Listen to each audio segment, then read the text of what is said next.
something tonight that I wrote for my very first featured reading back in the late 90s, when I read for Esther Helfgott. Esther's song. Okay, says Esther, tell me and all my readers how one gets from there to here. How do you go from designing for all the fancy folks to standing in cold basements, reading words that open up your soul?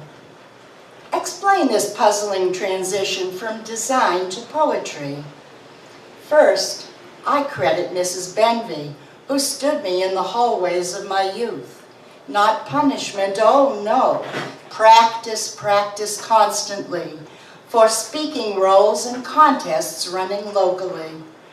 It's her I thank for this love I have, to see the sound of words, to hear and feel the pain of life and show it undisturbed, to understand without condition. There are many things to say and ways to say them even more. She was imposing, terrifying, and she thought I had some gifts which she could help uncover. And so she stood me up in hallways and asked me that I see what I was saying. See flowers springing from my words, not walls of graying tiles. Smell crispness on the wind of sound, the singeing of a soul. Taste tears of pain, humility, distinguishing between them. It was she who instilled in me a love of spoken word, how it becomes described in space through play and monologue. Through her I learned a love that has not left me, a love for the glory and sensitivity of word. And as for that other part of me, the one that works in artsy space, Este, Philip, and Giorgio all granted me large checks in pursuit of their own dreams. And Joan and Spencer gazed upon photos picked by me. Sure, once I worked for all those fancy folks, still do from time to time.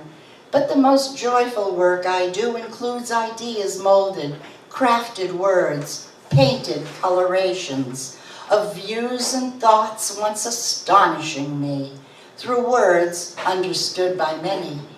So sculptured fiber optic flowers now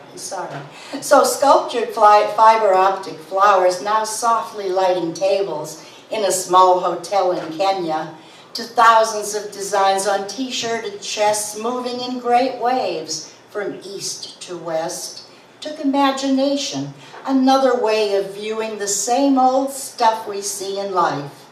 They too started out inside of me, in that same place where fancy words now spring. Never have I wondered whence comes this gift, to see a project in completion, nor questioned why, long before a line is drawn, a word is said, the visions understood, the steps to take simply taken, unfolded as they would. Now I understand that gift is part of why I'm able to go from shape and form in thought and space, artwork that is physical, to crafting form and shape in word and vision. There, Esther, that's the poetry design transition. Thank you.